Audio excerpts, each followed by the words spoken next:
Good morning, Rick. Good morning, Josiah. How you doing? Doing well. Good. How about yourself? I'm doing well. I didn't go to the gym this morning, but I'll go tonight. So I'll get it in later. All right. But for the listener, I met you at the gym. Right. Just a couple weeks ago. Right. And you agreed to meet with me and talk about your life. So I really appreciate that. I know that not everyone is open to doing that. I talk to a lot of people. I get a lot of no's. Right. And so I'm always happy when someone is willing to do that.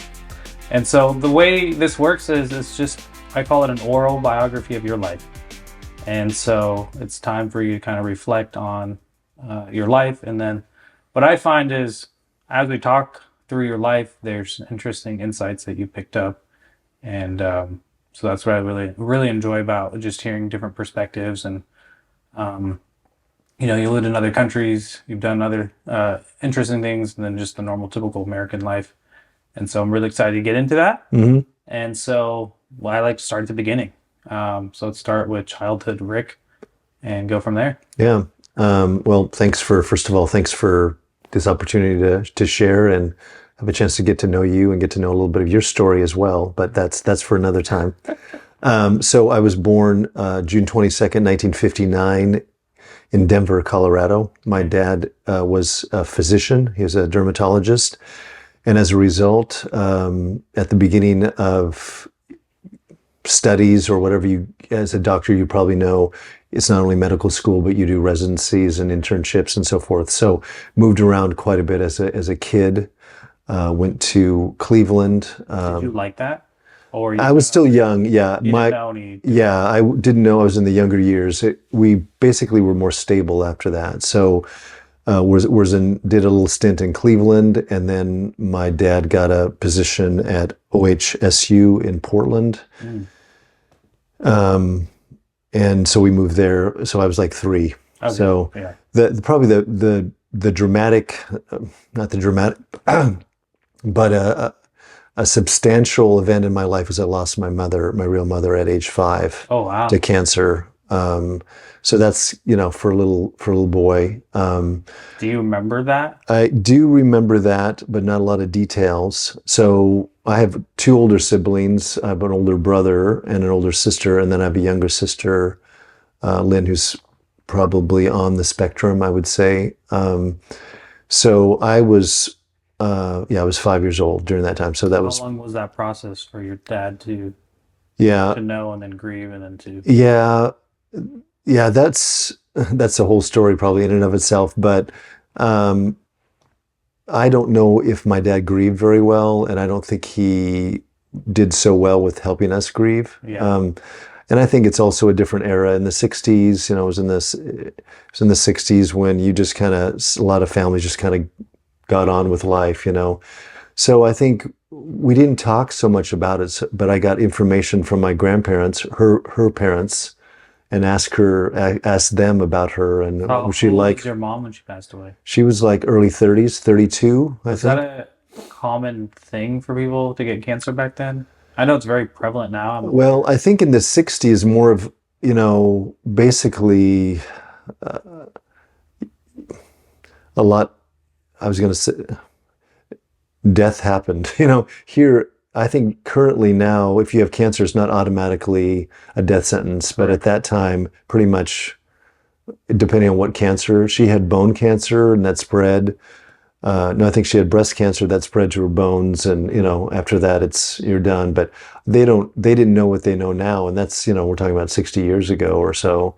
So amazing what can happen. But I think the effects were, for me, the effects were probably control. If I can control situations, then bad things don't happen. As a kid, you're trying to understand your world.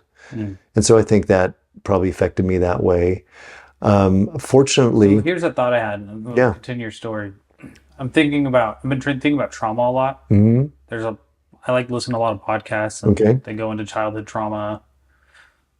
And so I think about that. And one guy...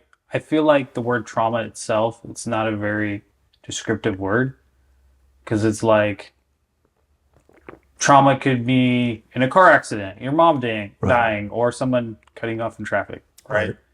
there's different degrees and levels of trauma. And so we look at some of these kids today that are becoming young adults, and they're talking about their traumatic life, and it's like, you didn't have any trauma, right? But we use the same word versus Right. the kids that have actually Right. experienced real trauma. But then it's like, if someone has no trauma in their life and then they become a young adult, I feel like they're almost ill prepared for real life, because life can be messy, it can be ugly, it can be painful.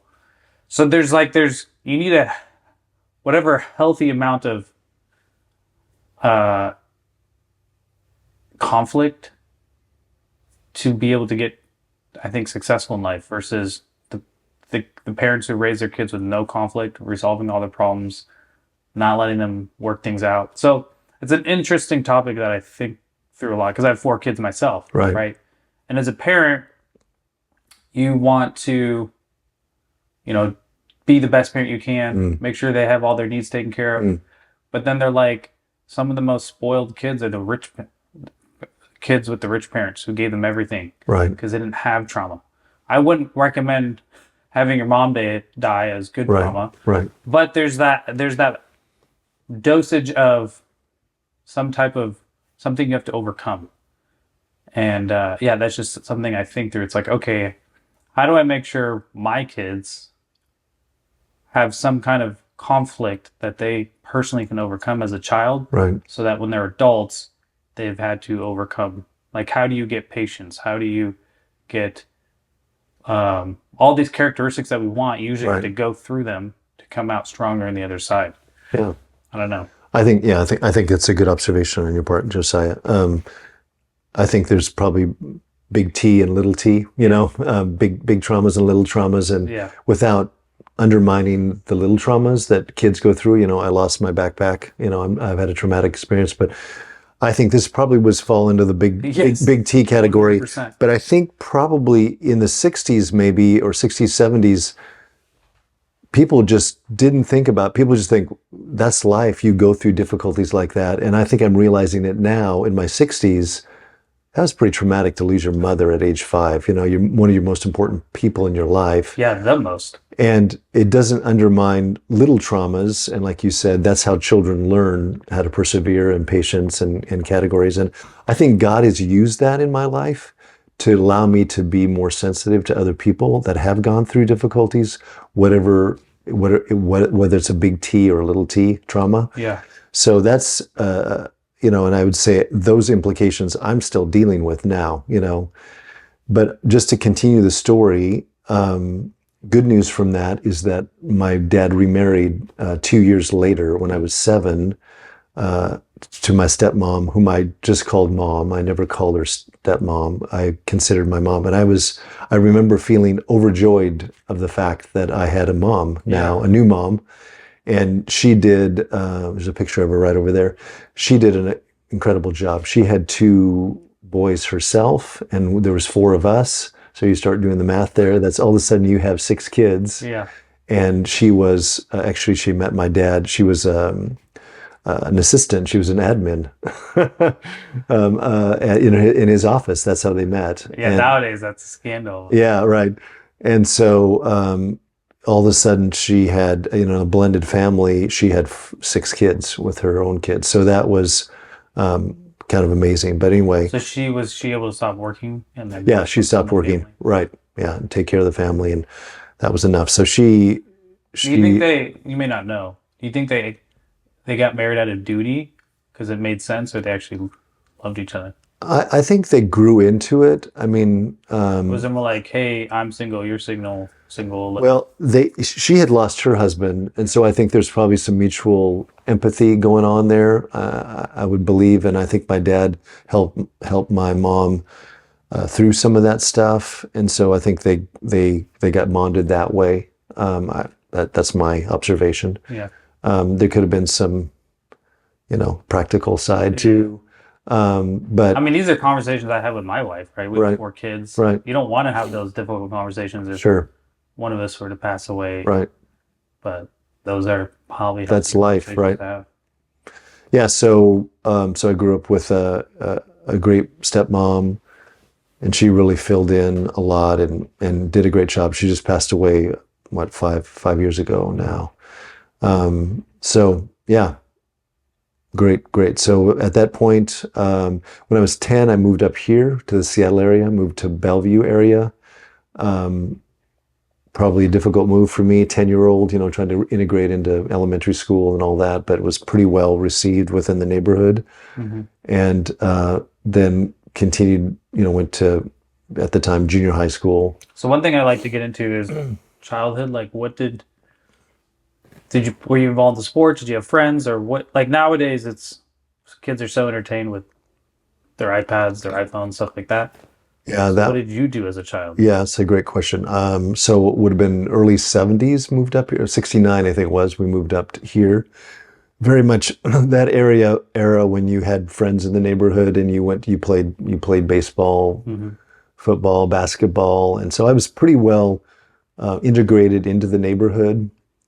And we did all sorts of sports, and you were outside a lot, particularly in the summer. You were outside all the time. The typical stories you hear about kids in the 70s were like, you didn't have cell phones or all that. Right. You just, hey, mom, can I be out there until it's dark or whatever?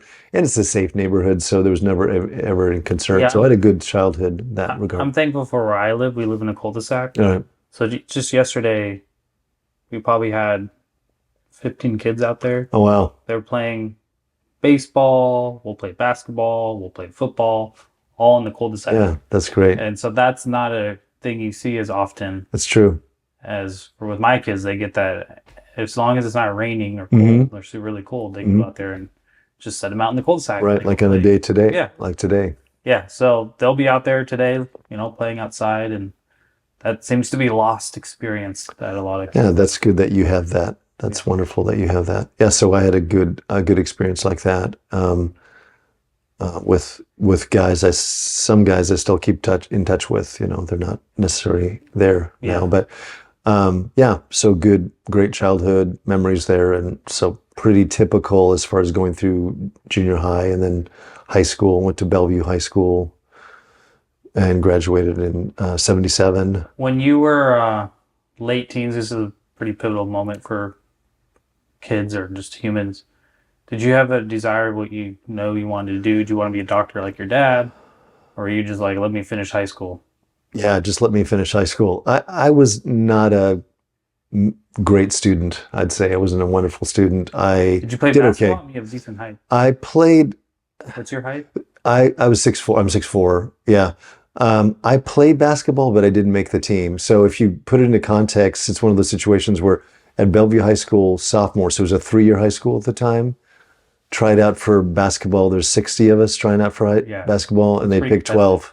So even if you're number 13, sorry. You would have been like 6'6" maybe. But Yeah. So Parks Department was my career there. So never a great Parks Department basketball is what the guys that didn't make the basketball team would go to play Parks Department basketball.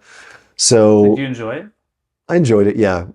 All the guys that didn't make the basketball team, but I think I saw the writing on the wall because in junior high already I was struggling not to make the team. So I think I made it in 8th grade, but after that, so not a top. I like playing sports, but didn't, wasn't. Do you have any passions or other things you're interested in?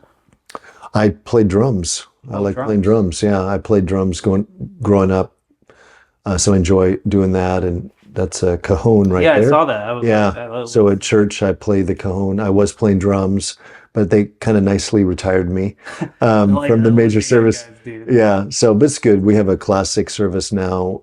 So I like contemporary music too. I play. If they let me step in on a fifth Sunday, I'll play for sure. But I play now for the classic service. Play the cajon, which is really kind of like a different instrument than a full set of drums. Yeah, So. I always had a desire to play drums, and I said, okay, maybe once my kids are gone, then I can try to learn it again. Mm-hmm.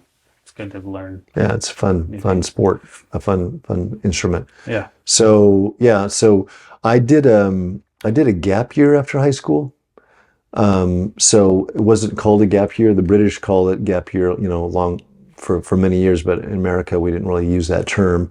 My dad really wanted to expose us to international situations. My sister had done an exchange year in Germany, and he said, "Hey, since you don't really know what you want to do and what school you want to go to and all that, would you consider doing an exchange year in between?" And I said, "Yeah, I would like to do that." And so I'd taken French in high school, and so I said, if I could go to a French-speaking country, that would be great. And so I spent a year after high school in the French-speaking part of Switzerland, in Geneva. Mm. And so that's where the initial interest too about France, about eventually going back to France. And Yeah, so what was that year like? it was challenging. It was good, but it was challenging. You live with a family, so you got to learn all the family rules of that family, and not speaking so well at the beginning. So if you weren't, were you there for school, or you're just there? Just for the year, yeah, it was like a gap year. So the year didn't count as far as school wise. So this is after your senior year? After my senior year. So I actually went to high school there, but none of the grades counted because You're just I was just doing in my language level was not high at the beginning, and so I was struggling through school, but it didn't matter so much. So it almost like I was auditing classes, yeah. but I got to have the high school experience. I get to see how a high school in Switzerland works. So let's delve into that. What I like learning about different cultures. I'm not as familiar with European culture. I'm sure it's slightly different now, but what was that like? The difference between like a U.S. high school that you went to versus being a senior? Same concerns, issues with life, or they viewed life a little differently?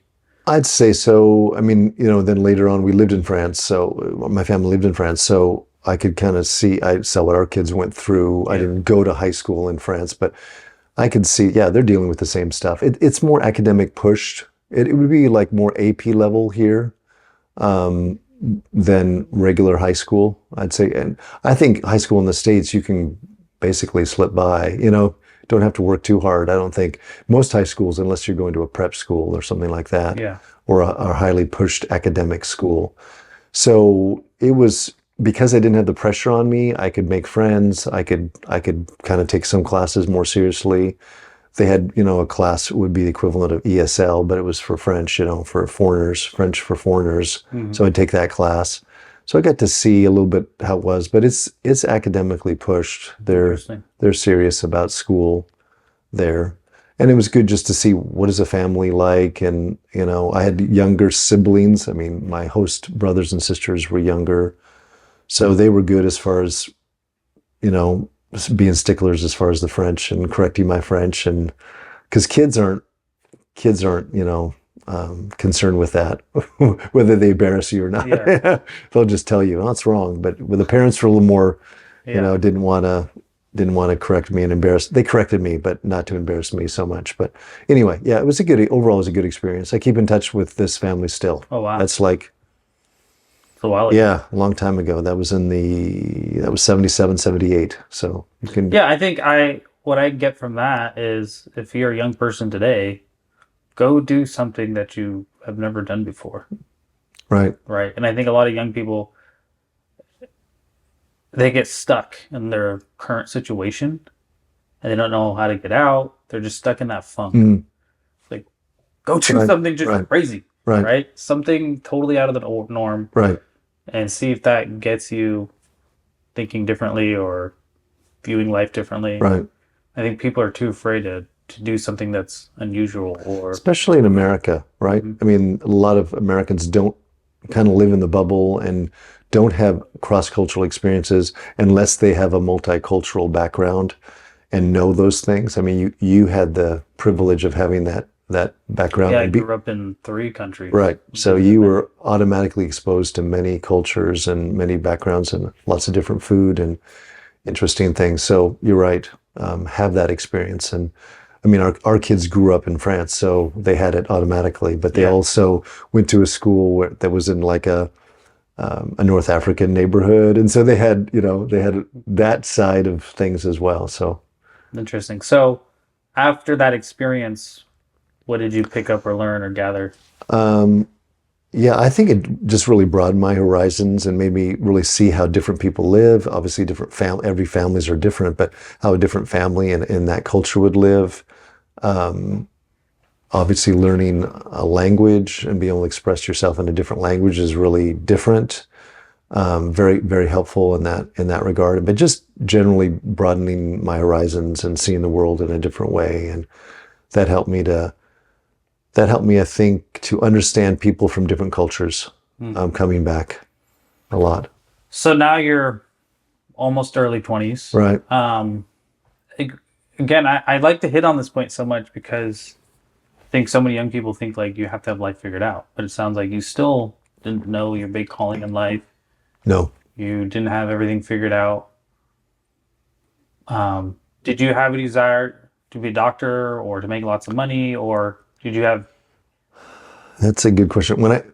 A big thing, I think a real positive thing that my dad did for us growing up, he never put pressure on us to be a doctor or a lawyer. My brother's in business, but never put the pressure on him to do that or to quote unquote succeed in a way, that maybe society would say you're succeeding: engineer, doctor, lawyer. His adage was, find something that you really like to do and find out how to get paid for it. I don't think he made that up himself. You've probably heard that before. And I think it's kind of what we communicated to our kids. We're not going to put pressure on you to do anything or to be anything you don't want to be. So my dad was good at that. I started at the University of Washington at 19, didn't really know what I wanted to do, but I realized I enjoyed languages. I enjoyed linguistics. So I went the direction, and a key turning point for me is I rededicated my life to Christ. That really changed things. I was raised as a Christian, raised going to church and all that, but I don't think I really understood the essence of the gospel, that, Jesus wanted to have this relationship with me, but I was cut off because of my sin. And that's why Jesus came, Easter. That's what Easter, we just celebrated Easter, right? And that through placing your faith in him, we could have that relationship. And that, you've experienced that. So that was a turning point in my sophomore year at the University of Washington, but I began to understand that. And then I got involved with Campus Crusade on the college campus. And that really changed everything as far as my optics and what I wanted to do. So when I got to the graduation stage, I really began to realize I wanted to help people grow in their relationship with Christ the same way people helped me grow in my relationship. So that totally changed the trajectory of what I thought I was going to do. I studied speech therapy, which is in the linguistic realm. So, but My kids need that. Maybe you can. well, it's been a couple of years. 40 years. Yeah. I would like to direct you toward a more competent speech Well, therapist. we go to one, and everything's always positive. Everything's positive. And it's just like, no, like, there's been zero progress. Just say that, right? Oh, Right. it's doing great. It's like, nothing's changed. Yeah. So sometimes it's almost, they don't want to scare the parent, so they're just saying everything's great when it's like, nothing's changed. Not good. Yeah. Well, that maybe needs to change. So at that point, I didn't see myself becoming a speech therapist. And I really enjoyed seeing people grow in their relationship with God. And so I felt, whatever you would call it. I mean, some Christians would say I felt called to that. And so I would say I felt called to full-time Christian work, and not knowing necessarily, is it going to be 2 years? Is it going to be 5 years? Here I still am, still with Crew now. And, but that's kind of, that trajectory totally changed at that point. When I'd done a couple summer missions with Crew, which is Crew's called, Campus Crusade's called Crew now. And one was in Africa. We showed the Jesus film, which is a film about the life of Christ based on the Gospel of Luke. It's actually the most translated film, for a little bit of trivia there, translated film in the world, with over 2,000 languages translated. And there is a digital form coming out, a manga type version coming out here soon in 2025, I think. So anyway, that really made me really think about investment. How do I want to invest my life? I want to invest my life in people, not in climbing the corporate ladder, I think. And again, my dad never put that pressure on me. So my parents were believers, were Christians, and so they were actually happy about that. I have other friends that are with Cru where their parents weren't so happy about that.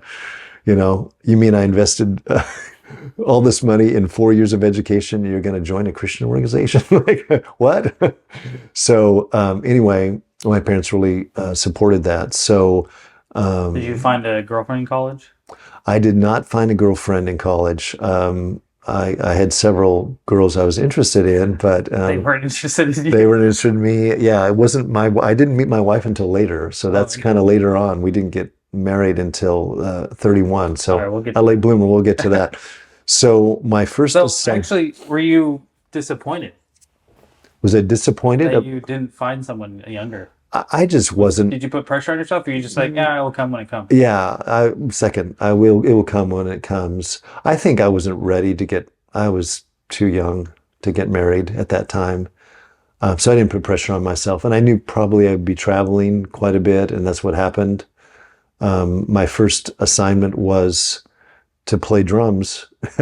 I got snatched up by the music ministry of Campus Crusade. There was need for a drummer in a traveling group based in Germany. And so it was one of those things, hey, can you go fill in for a year? And, 4 years later. And so that was my first assignment. I actually played drums for... How'd you make money? Actually, Cru, you raise your own support. Okay. So which was kind of on the cutting edge back in the 60s. Many ministries do that now. Nonprofits have corporate, where they'll raise for the whole organization. But I think Southern Baptists will raise for you. yeah, they'll raise for you. But many denominations now, you would raise your own support, like the Conservative Baptists, for example, or Southern Baptists. It depends on the denomination. But Cru, I think Bill Bright, who's the founder of Campus Crusade, he began to realize that if staff members raise their own support, it's going to grow exponentially more, because if money is just given to you and you didn't have to work for it, it's just also limited in fundraising, right? If you have one team centrally raising support for everybody, after a while, it's going to get kind of difficult to do that. I mean, there's plenty of nonprofits that do that, but you have a limited staff. You don't have, Cru has 6,000 in the U.S., 6,000 staff, and over, I don't know what the staff is in the world, but one of the largest Christian organizations in the world. So that multiplication happened through support raising. So there's ups and downs. Yeah. But you do own it, and you have a team. We have a team of about 100 people. We have some churches too that support us. But it's because we have lifelong relationships with these people. So there's a lot of pros, and you have people that are invested in praying for you. And so I think if it's more generic, I'm giving to some organization, it's not so personal at all. So yeah, then you have people like what's her name? Jeff Bezos' ex-wife. She's just handing out $500 million to this nonprofit. 500, and it's like, okay. Yeah, she has the money, doesn't she? Yeah. Yeah. Right. So that's how it works. So my first assignment was to do that. And then I came back. I sensed a need for some more theological training. So I wanted to go to seminary. And with Campus Crusade, you could do that. You could go to seminary. So I went to a small seminary in Southern California. That's where I met my wife. So that's where that comes in. So that was in 89. There as well? She was actually on staff with Cru in the HR department down there. So she was placing new staff in different ministries. And we met there through a mutual friend. And then we began to date in the fall of 89. And then we were married in the summer of 90. So really quickly, but we were 31. So by that time, I'm a little slow, but I caught on. I thought, we don't want to let this one go. And then, so we were married in summer of 90 in Portland. And then we're in San Bernardino for a number of years. And then we went to France. So I said, I'd already spoke French and had a desire to go back. There were openings to work with Cru, like as a chaplain, as a university chaplain there. I applied and was accepted to go. So in 94, we went to France with a 20-month-old boy at the time. So And she didn't know French either, right? she didn't speak French. So that was a big, and that's kind of a story in and of itself. But she wins the Perseverance Award and did learn French. Yeah. So I was talking to my niece the other day. She's going to Bible college. okay, I think she's only 17. She's like, I just want to get married. And I'm like, girl, you're so young. Like, don't even like, I'm like, don't even talk to boys 17 to 21 because Yeah. you're just not intelligent. yeah, You don't even waste your time. yeah, It's not worth it. Now, if the right guy shows up, great. But like, she was like, oh, because I saw them in the summer before she went. right, I was like, just don't talk to the boys. Like, you can be friends with them, but don't emotionally get tied up Yeah. in all that because it's just not worth it. yeah, So what does she do? She gets emotionally tied up with this boy. After a few months, now he likes her best friend. And I'm just like, see, I told you, like, I don't just make stuff up. Like, yeah. That's hard. and this is what I would have wished someone would have told me when I was a senior in high school. Was just because you have feelings or desires for someone does not mean you have to act upon it. I didn't know that because in the movies and Right, all that stuff, it tells you, oh, if you have if Right. you like someone or you have a crush on someone, you got to do something about it. right, It's like, no, you don't. And that was, so that's what I try to tell young people now. Just because you fancy someone doesn't Right. actually mean you have to act upon that. right. But she had to learn that lesson, and Yeah, that's hopefully hard. now, she learns to just be friends. You can Mm-hmm. be friends with other people, and then once you're actually ready to get married, then you can, go that route. But it's hard. The heart wants what it wants. Sure. It's learning to not give in to every desire, right? So in your ministry, once you got married, and went to France, was there a certain age group you wanted to work with, or? Yeah, I was a university chaplain, so we work with students, 18 to 22 there. So on campuses in Lyon, we were assigned to Lyon first, so central France. So there's a team there and everything. Thankfully, there's a team there because that helped in our adaptation. So what are common issues that young people face, and has it changed over the years? Is it always just the same core issues that people have? So do you mean just general in life issues? Yeah. I think probably what students face here are very similar to what students face in France. Mm-hmm. Maybe spiritually they have different questions there than they have because it's a Catholic country. So predominantly Catholicism is culturally what has been the situation, and different things historically has affected that. Mm-hmm. So maybe some people that grew up in the church, going either Catholic or Protestant churches, and just went to church because their family went to church, but don't really believe, don't really, or nominal maybe, or don't really believe honestly in Christ. So you face that a lot. People that just went to church and maybe did catechism and that. So you have typical conversations with students that way. Even today probably is very similar to when we went in the 90s, So, just talking with my daughter, who's in the city that we were in, and she's a chaplain there, and tells me conversations that are similar to conversations that I had with students. So it hasn't changed too much. Issues that they're having have changed, like we have here. That's not uncommon. So, what are challenges that young people face? What are common challenges they face? Are you talking about here or there or anywhere? Just anywhere that you have, like. I think, yeah, identity. The big thing in our culture now is identity issues. What sexual identity and identity in general. Who am I relating to? That's a lot bigger. I think always young people have dealt with the identity issues, but now, especially with social media, it's much more difficult. And I think, I tell people, especially I think girls have been heavily affected by social media. Before you had to compare with girls in your middle school. Right. Now you got to compare with everybody in the world. So like you're not going to win. You're going to lose every time, right? So obviously we've seen that the emotional and psychological effects. I would say drastic effects that young women are being affected by that. Yeah. So, what? So I have three boys and a girl, and so obviously being a male myself, I can relate to my boys a little easier because hey, I've lived that life. But as a woman, or let's say a young lady comes to you, from you and your wife or counseling, and she's like, "Hey, I want to. I know I don't want to be married yet. I know it's going to happen in the future.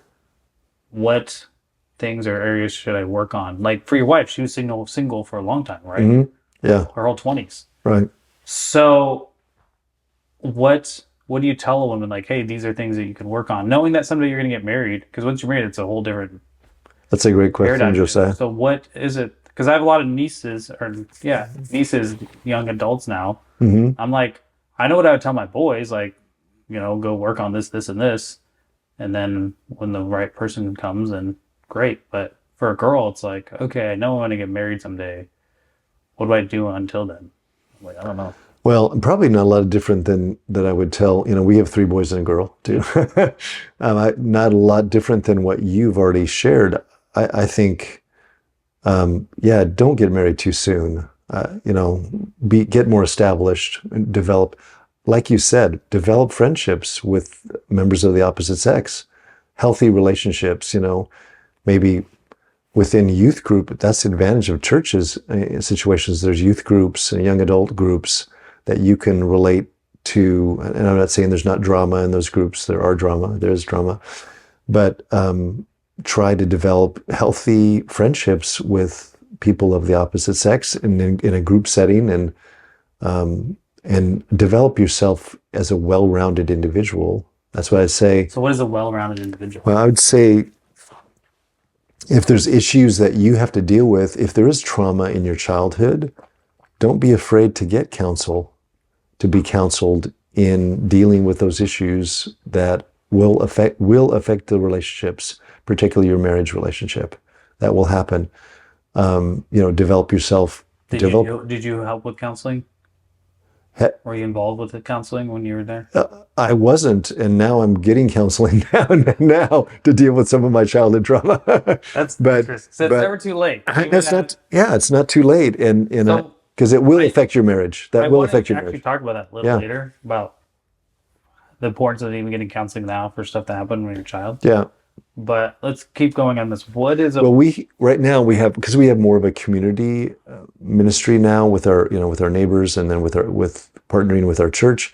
We do have a young couples group. I think I told you about. Mm-hmm. They meet on Sunday night, and they're newlyweds. I think the longest one has been married 2 years, but it's great. We're having a great time with them. We're learning from them. They're learning from us, I hope.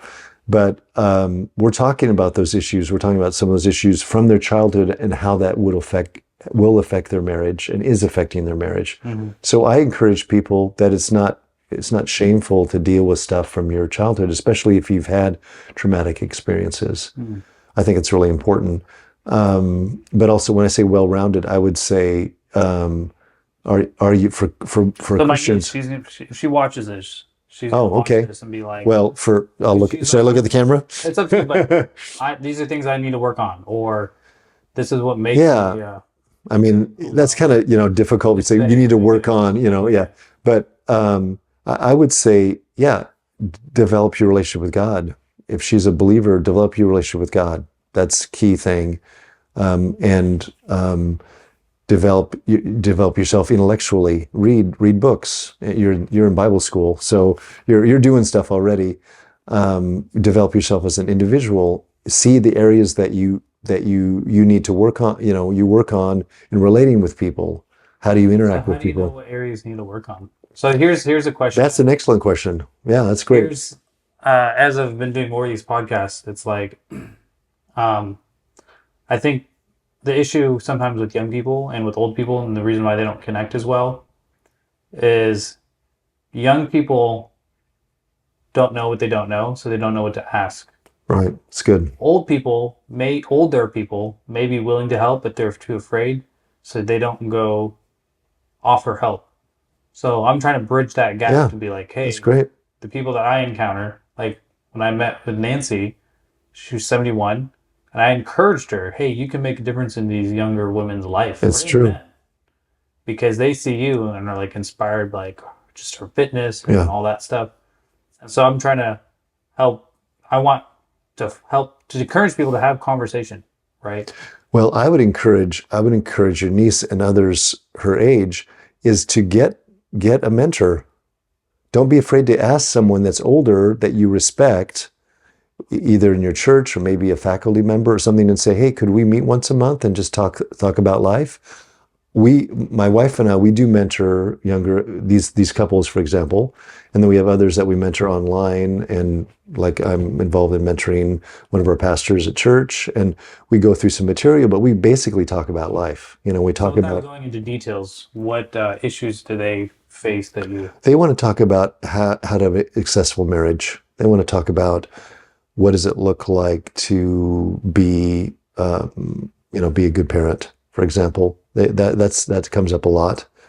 Even with these couples that don't have children, one of the couples is pregnant. One of the couples all the couples that don't have children, they'll ask questions about parenting. So I mean, we'll give our experience. We don't know everything about parenting, but I would say someone gave me this advice. They said you have three levels of mentoring: a mentor that's older than you, that's had life experience, a peer mentor that you respect, and then someone you're mentoring, you're passing things on. You were like, well, I'm 18. What can I do? Well, there's someone that's 13. Yeah, like his little sister. Yeah. So you can mentor people that are younger than you too. But that's biblical. That's in the Bible. Titus talks about older men mentoring younger men, and older women mentoring younger women. So that's a kind of a lost art, I would say, in the church. I don't know if you've observed that as Oh, well. for sure. So that's the thing I would say. Now, you can say, well, what does mentoring look like? What does that look like? There's not necessarily an equation or a formula, but I would say spend time and just share lives. But that means it goes both ways too. This guy that I mentor, that's a pastor, he's 33. I give him advice, but I ask him more questions than anything. I don't tell him what to do. I ask him, well, how would you relate to that? How would you solve that problem?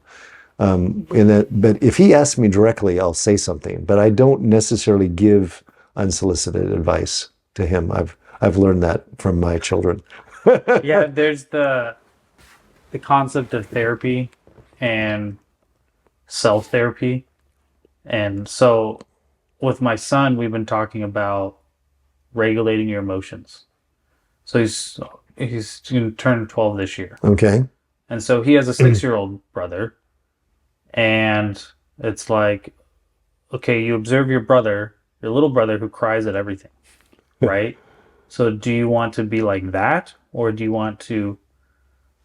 Because I think sometimes we can tell boys don't cry, don't have emotion, and that's probably what I grew up in. Hmm. I don't know if my parents ever necessarily told me that, but just Right. be less emotional. And so the message I try to get across to my son, it's not that you have to be less emotional, it's learning how to regulate those Right. emotions. Yeah. That's good. Yeah. Because it's so you're going to be constantly stimulated by whatever, Right. cut off in traffic. They're into sports. So the kid fouls you, Right. right? You can cry about it, you can whine about it, or you can move on to the next play. Regulating your emotion Right. to whatever happens to you. Right. And so therapy I think, is just thinking deeply about whatever situation you're in. Sometimes having an expert's helpful because they have experience in Right. dealing with that particular, like if it's a significant trauma, right? Like if my kid breaks his arm, I don't try to fix it myself. I go to the doctor because he has Right. high expertise on that. Mm. So sometimes you need that, but sometimes you just need to be very honest with yourself. And that's where you can practice self therapy. So I'm trying to teach him at this age, reframe the situation. Yeah. That's good. Because that's therapy, right? Right. the therapist you're sitting with is probably trying to help you reframe your situation so you can look at it differently. Right. So you can practice it yourself or do it with someone else until you develop the skills. Because there's guys I listen to. You know who Matt Walsh is? Yes. And Jordan Peterson. Yes. So they did a podcast recently where Matt Walsh is not a huge fan of therapy. Or Jordan Peterson, he made a living out of therapy. Right. So that was a very interesting Yeah. conversation because Yeah. they have respect for each other. Right. And Matt Walsh is just like, I think people are over therapized. Too much therapy. Right. Jordan Peterson's like, no, there's a place for it.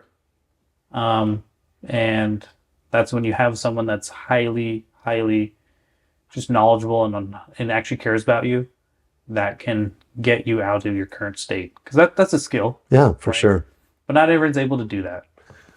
Well, I think too is what are you going to do with the therapy? That's what I'd say. What do you can have the input from a professional therapist, but if you don't decide, if you don't choose to put that into practice, then the therapy is just theoretical. Then it's like going to a seminar and taking notes and then putting the notes in the drawer and go like, that was nice, and you don't do anything with it.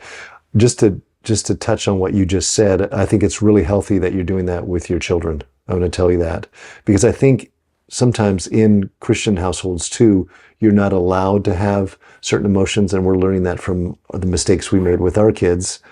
Let's talk about that. Yeah. This is the point. And I would say one of the issues, particularly with one of our sons, is that we did not allow him to process the feelings that he needed to process, and so we take that as our mistake. Mm-hmm. And I think it's really great that you're doing that with your son to say there's appropriate ways to exhibit emotion and there's inappropriate ways to do that. I'm not going to totally shut you down, but I'm not going to let you just run around and put holes in the wall either, you know.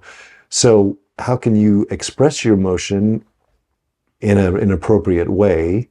And so that's the challenge, right? And how does that child process? I think it's really good. And we were unaware with our son that he needed to process a lot more than, because we had 3 other kids, you know. Mm.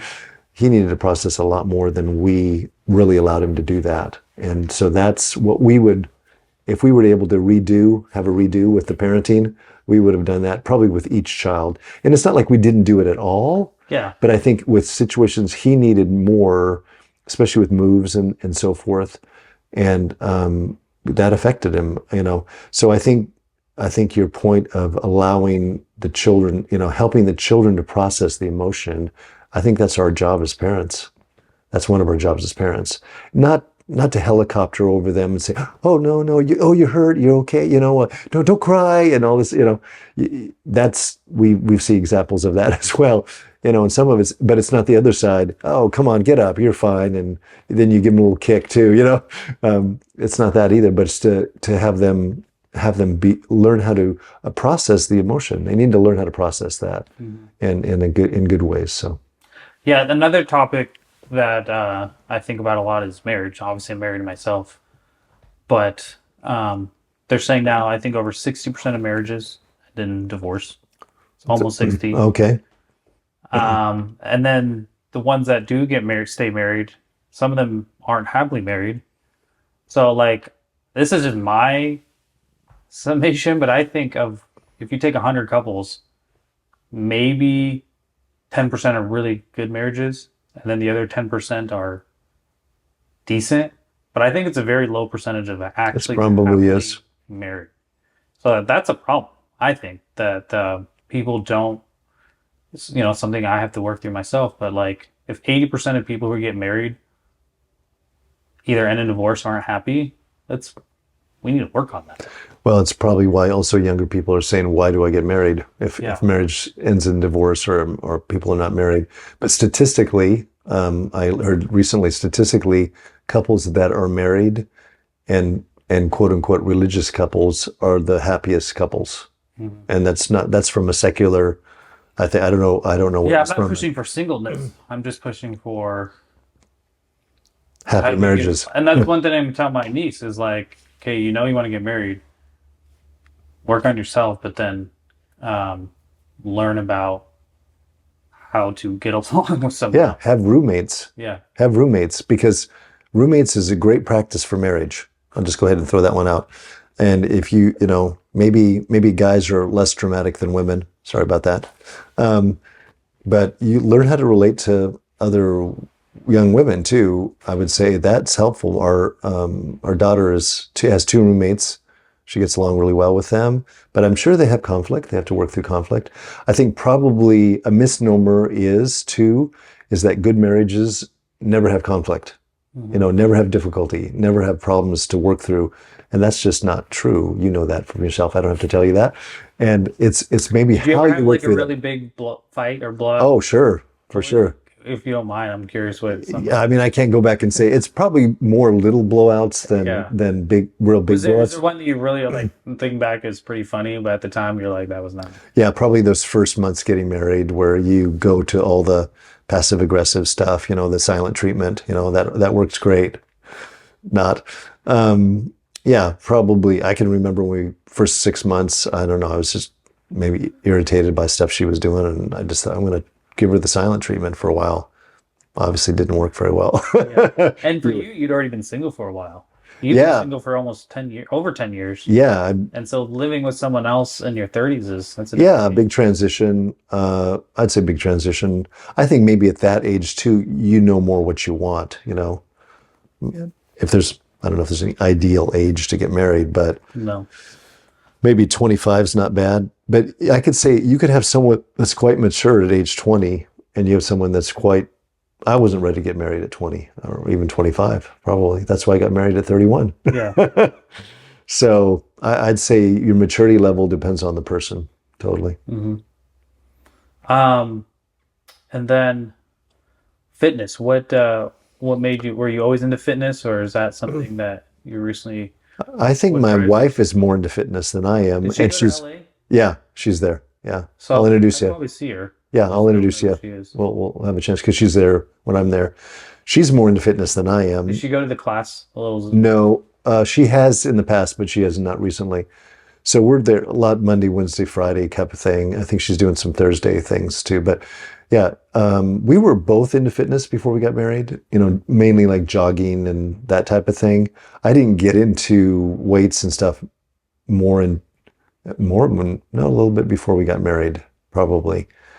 But always pretty much into fitness. But I think as you age too, you think about it more hmm to stay healthy. I had open heart surgery too in last July, so that keeps you thinking about fitness and being in good shape. So I think fortunately because I had a pretty good routine in fitness, when I had to do the rehab, I was disciplined to do the rehab. hmm So this has always been a part of your adult Yeah, lifestyle. I would say since because I was involved in high school football and basketball and stuff like that. So I I always saw the need to do that and And had your friends. wife was partook of that as well. Yeah, she always was from a young age involved in fitness. Yeah, Because from that's another like huge topic for me. It's like when I talk to Nancy, it's like 70% of people are overweight.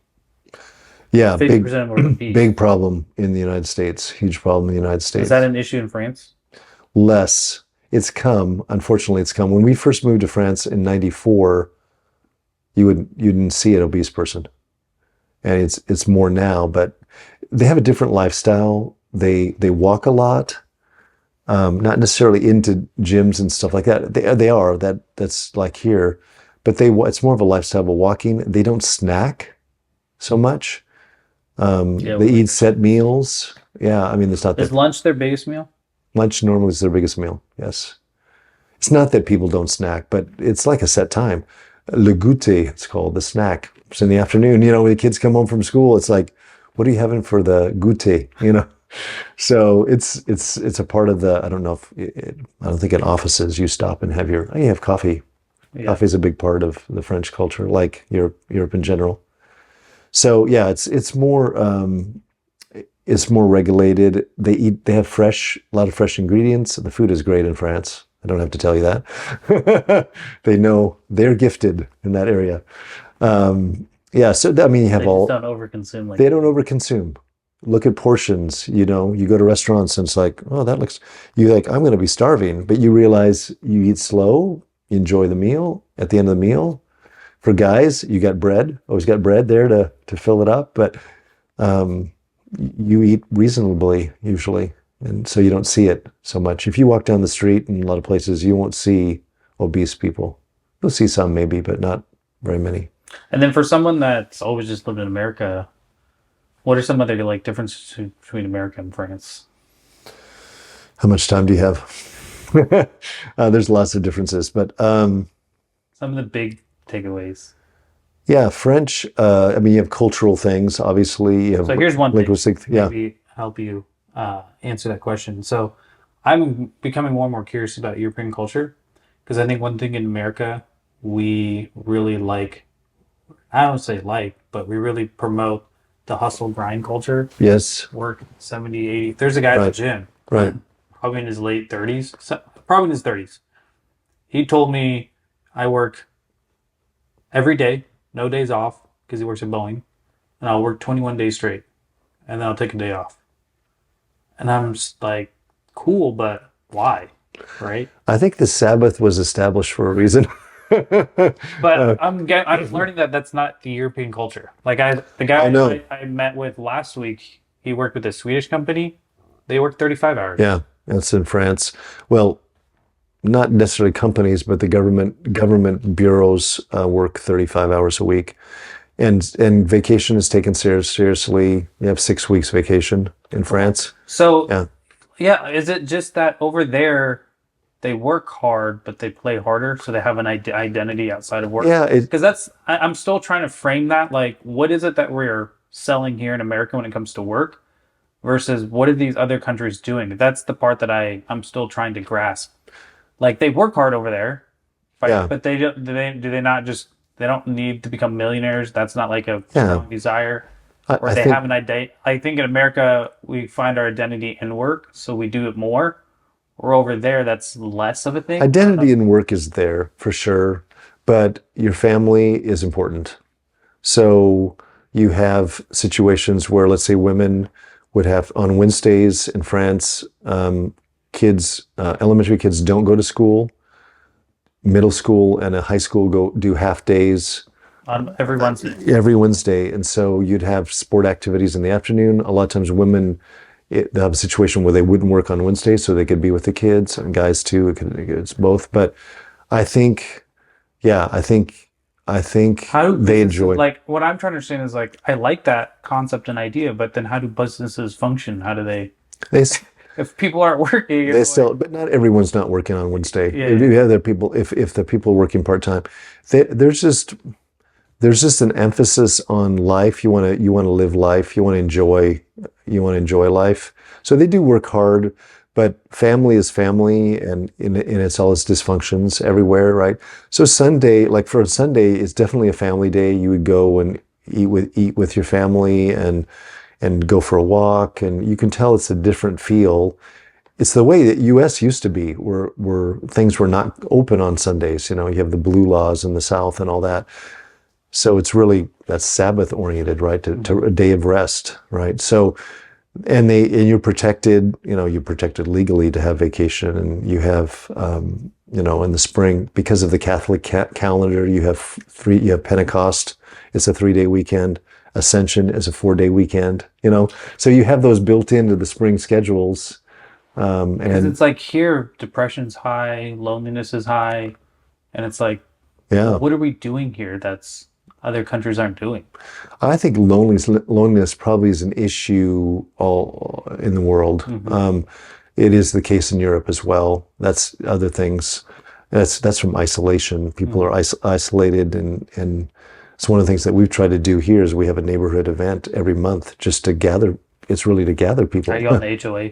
Yeah, I'm not on the HOA. I'm not on the board, but I do know the board members. So we invite our neighbors to soup night, or we had a brunch for Easter in our garage. That kind of came out of COVID, staying in the garage. But people respond. People need to be with other people. But loneliness is at an epidemic level in the United States, and we don't talk about that enough. I think that's you could do a whole podcast probably on loneliness Yeah. itself. So that's a big thing. I just say I think the Europeans probably know how to enjoy life. Americans do enjoy life, but it's like, Very, very small doses. yeah, and maybe really hard, uh, go party hard, and Like stuff. here, are we more just mere materialistic? So we want the fancier things, we want the this and that, or that. Maybe, maybe, yeah. It probably depends on the family. It depends on the emphasis. It's not that Americans don't travel. I think probably Americans travel quite a bit now. Mm-hmm. Um, I just think we celebrate work a lot here. it's also the pace of life. Like in France, for example, food being so important. When you go to someone's house, you're there for 3 hours. If I invited you over, you'd be over for 3 hours for the meal. And so things are not rushed. Things are never rushed. And whereas in the States, you go like, okay, we'll grab a bite to eat, and then we'll go to the Mariners game, and then after that we'll go to a bar, and it's like, okay, where's the hurry? Where's the rush? So French will take the time. You'll have the time, and relationships are important, and things are slower. I mean, sure, Paris is probably, we didn't live in Paris. Paris is probably more fast paced, but still people take the time, and relationships are important. And I'm not saying relationships are not important in the States, but it's just things are sped up. Yeah. So, Yeah, that's something I'm still trying to think through. Like, what is it that we're doing?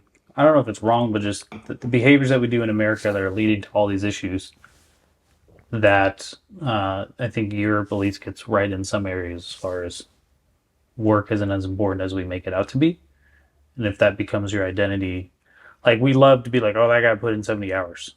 And it's like, whoa, why? why? Yeah. Right? Just to make an extra few more dollars, to sacrifice your marriage, to sacrifice your relationship, to sacrifice your health, your mental, emotional, all that stuff. And I don't think that's something we talk enough about with young people is you need to have identity outside of work. Well, like in our mentoring, that's probably the number one thing we talk about is relationships. Your career is important, but for long term, you need to invest in your relationship with your wife, your children, and your friendships. And then with guys, I talk about developing peer relationships, having like a covenant group. It might not even be like an accountability group. It might just be, hey, we're doing life together. And if believers, you have that support, you can pray for one another, you can encourage one another, right? So I encourage the guy that I'm mentoring, I'm encouraging, and he has a group of other 30-something guys that he meets with like on a monthly basis. And I just said, I mean, I can give you some framework stuff, but it's hanging out and being and sharing and being vulnerable with one another and sharing life with each other. Mm-hmm. So the emphasis, because when you are my age or older, I mean, you can say all your accomplishments, but really at the end of your life, it's not like, I wish I would have worked more. You're not going to say that. I don't think you'll say that. You probably said, I wish I would have spent more time with my kids. Mm-hmm. Or I wish I would have built more relationships. I don't know, guys, a lot of men don't have relationships, don't have peer relationships, don't have friendships because they work so much, And so I'd say, life is about relationships, I would say relationship with God, number one, and relationship with others, number two. And that takes time. Relationships take time. So, yeah, I was thinking about the concept of optimization. We love to optimize, yeah, especially in America, efficiency, productivity. And the one area that's hard to do all that is relationship.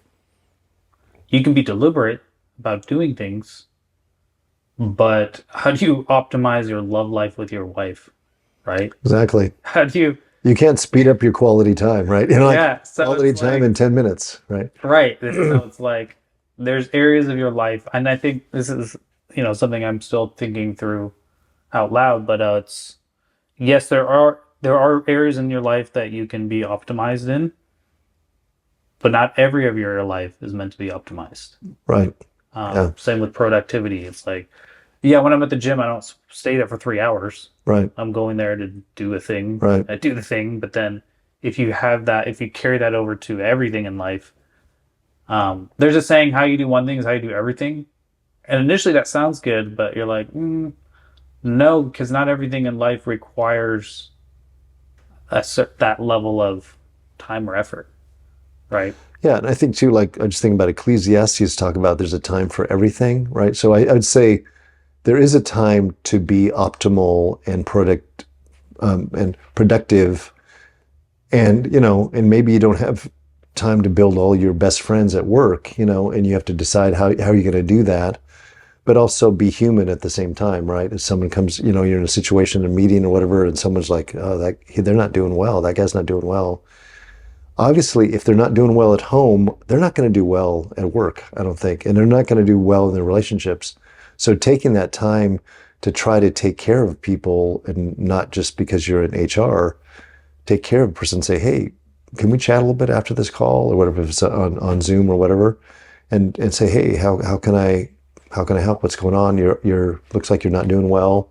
I mean, that's reaching out to people and seeing how they're doing. That's a relationship. And you're busy. You're a father with young children. You're married. You got a full schedule, I'm sure. But I'd encourage you to take the time. You are taking the time with your family. It's obvious, but also to think about what are the peer relationships that I can build into, and that we can have a close relationship, and share life with, even if it's once a month. Mm-hmm. That over time, that once a month, over 10 years is so I encourage guys to do that, and even go away. See if you can go away for a weekend once a year with these guys, and build into them and build into each other. So a couple of last questions for you. Sure. I ask married couples this all the time, but what do you do for fun as a couple? That's an excellent. You had kids. That's an excellent question. Outside we always, of the bedroom. Yeah, we always encouraged date nights, and I know that can be a little cliche, like, oh, I'm going to go on the date night and we're going to just go to a movie, or we're going to sit in front of the tube. So I'd say there are times, there's a time for everything. Like I said, there's a time to veg out and hit Netflix, right, and watch stuff together. But we try to go out, let's say, 2 times a month. I'd like to go out 2 times a week, 2 times a month, where we kind of really do the date night and we go to a restaurant, but we try to talk about quality stuff, our relationship and how we doing. And sometimes we'll talk about the kids. Even when they're grown, you'll talk about your kids. But I would say one of the things we like to do is we like to explore. We like to go to new towns. We like to go on hikes together. We like to we like to go to coffee shops together. That's very Northwest-ish. You go to the coffee shop right across the gym. Yeah, I think visible. Yeah, go to that gym, and I go to that coffee shop. There's also other Bequest is there. It's good coffee shop there in Mill Creek. So that's one of the things we like to do is we go out together, but we also like to just explore, explore towns together, explore hikes together. And then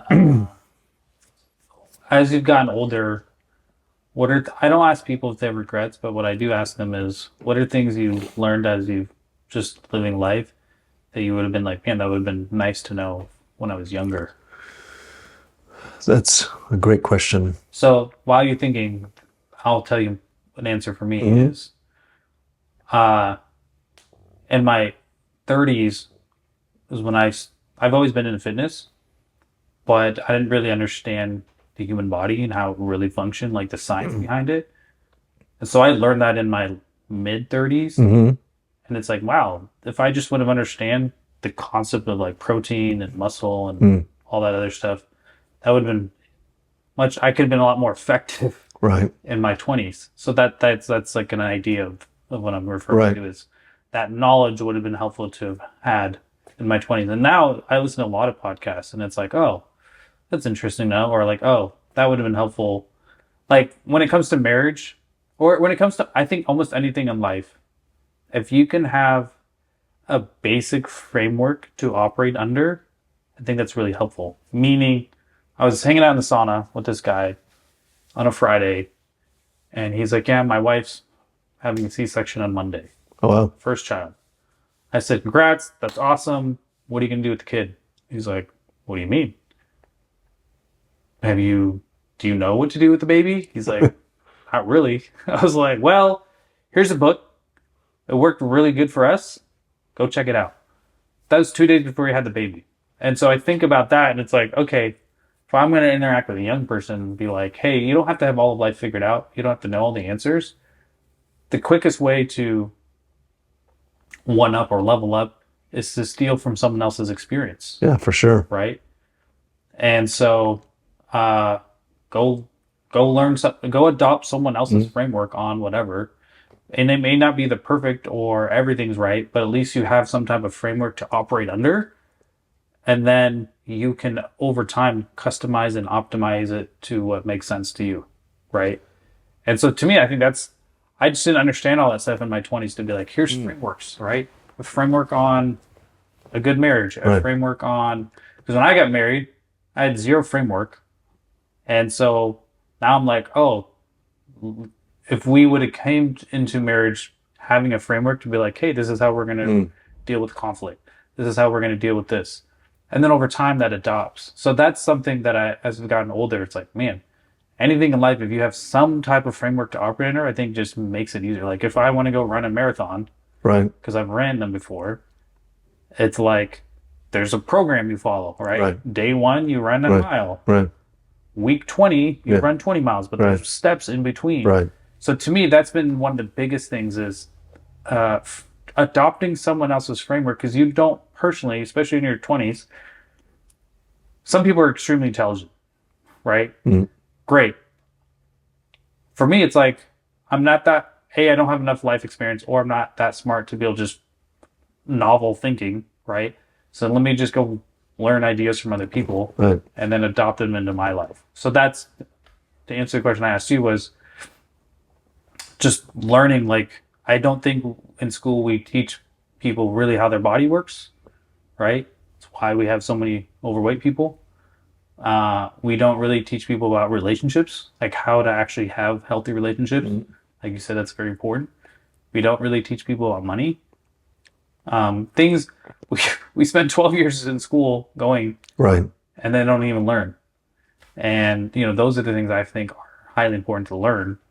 And that's why I asked other people, okay, what did you learn in your 40s, 50s, and 60s? You're like, man, if I would have known that earlier, that would have been helpful, because then I could have been a little bit more optimized. Not optimized, I just could have been a little bit better in that particular Right. area.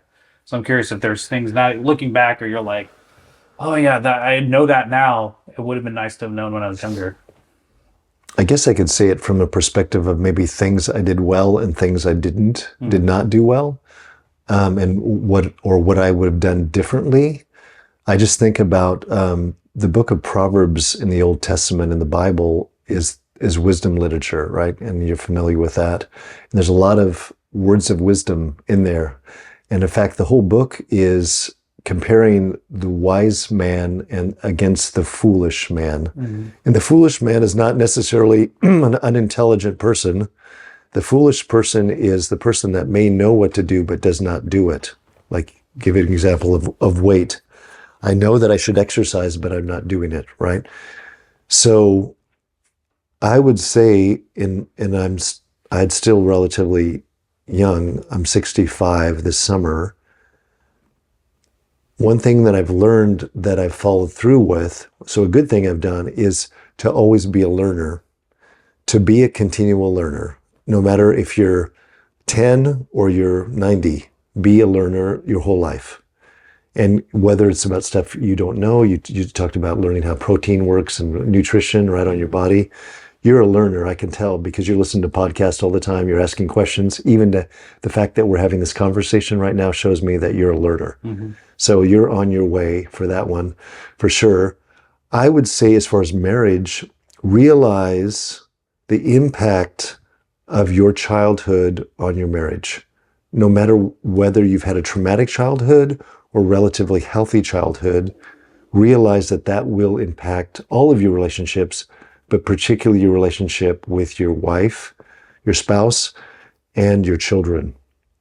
So that's the thing that probably I wasn't really aware of. And I'm now fully understanding that has impacted me a lot in my relationships. So I know we're going to wrap this up, but I did want to talk about, because I know I have people at your age that listen to this as well, and it's like maybe they think it's too late to go to therapy, So I'm curious what brought that up for you, where you're like, oh, I should revisit that. Well, It was useful. we read a book recently called How We Love. It's by a couple that are really it's from a Christian perspective, but the approach is is attachment theory. So if you know anything about psychology, you probably heard about attachment theory. So it breaks things down into people, because of their childhood, react a certain way and become type of people like pleasers or avoiders or vacillators. The extreme would be victim, controller, victim. So those different areas, and it's not just to put people in categories, but I found as we read this book together as a couple, those are things like a lot of light bulbs went on for me to go like, oh wow, okay, that's why I respond that way. Oh, that's why I respond that way to you. And that's helped a lot. And that's really the last year or two Wow. that we've gone through that. So that's where I've become more aware. I've always known that stuff has affected our relationship or my relationships So with was it others. self-therapy that you practiced through the book, or are you actually sitting down with A little bit of both. We had, through our church, we had actually a discussion group that we've done, and now we're actually going back through it together as a couple. Just periodically, like once a week, we'll read, part of a chapter and discuss it. So that's been helpful. So that's kind of on my mind because we talked about that. And then seeing how some of these things that we didn't do with our children as far as processing emotion. They still turned out all right.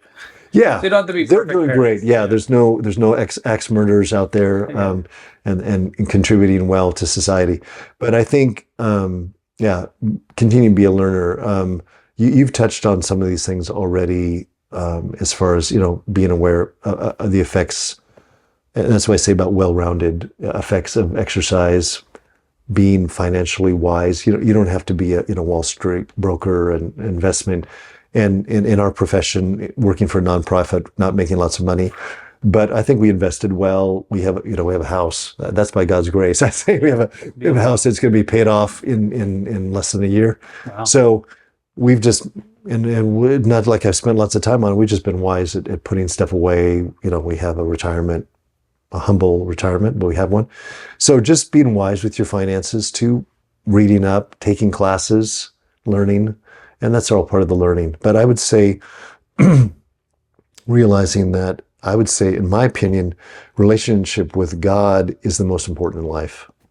And relationships in general are the most important thing. So investing in those relationships, that is key. And as you see your own dysfunctions, learning about those, because everybody has dysfunctions. Let's go ahead and say that. Everybody has some sort of dysfunction and some sort of trauma, big T or little t, in their lives. So realizing those, but not letting those handicap you, and learning how to relate with people, asking for forgiveness. That's the key thing. I would say that for marriage, learning how to ask for forgiveness. There we go. We can just stop there. and asking forgiveness, receiving of forgiveness. Even last night, we had a little spat, and had to work it through. And really, some of it was the basis of some of our dysfunctions, really, quite frankly. But that is an advantage of being a follower of Christ, I would say, because you learn that it's supernatural, that Jesus transforms your life, and that makes your marriage relationship different.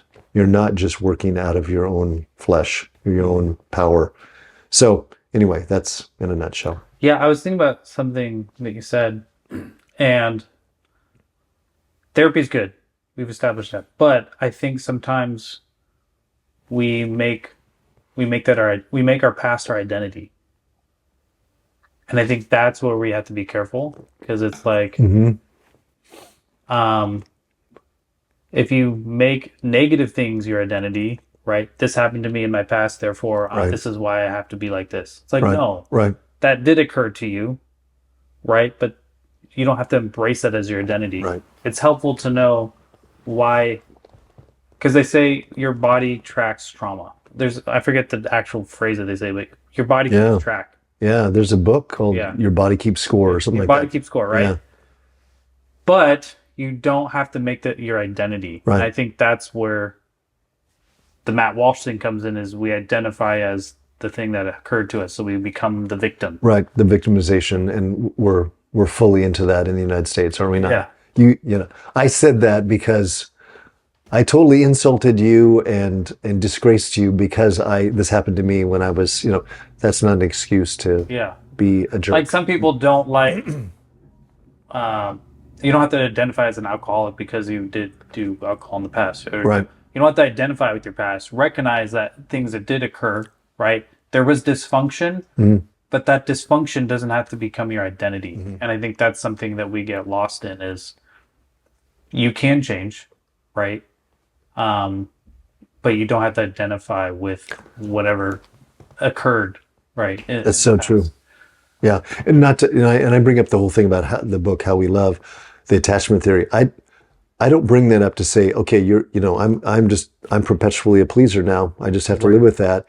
But there's a redemptive side that works through Christ where your life can be changed through that. You could say I'm a former pleaser. I'm probably still a pleaser for sure, but that doesn't define me. Right. That doesn't define me. And anything that's happened, trauma, losing my mother at 5 years old, that doesn't define me. That happened to me, and the ripple effects still happen because we live in a fallen world, but that doesn't define me for the rest of my life. So, yeah, well, appreciate what you do. I'm glad we had this conversation. Great. Thanks, Josiah. Appreciate what you've shared. I'm sure I'll see you around more, and yeah. Hopefully my kids can meet you. My parents live in Pennsylvania, so they don't get to see us often, and so it's always like, they love them. They see them on FaceTime, but it's like, hey, if you can find other parents that will be like grandparents, right? Even better. But, yeah, that's important. But yeah, really appreciate it, and I'm sure I'll see you around. My pleasure, Josiah. All right. Okay, bye-bye.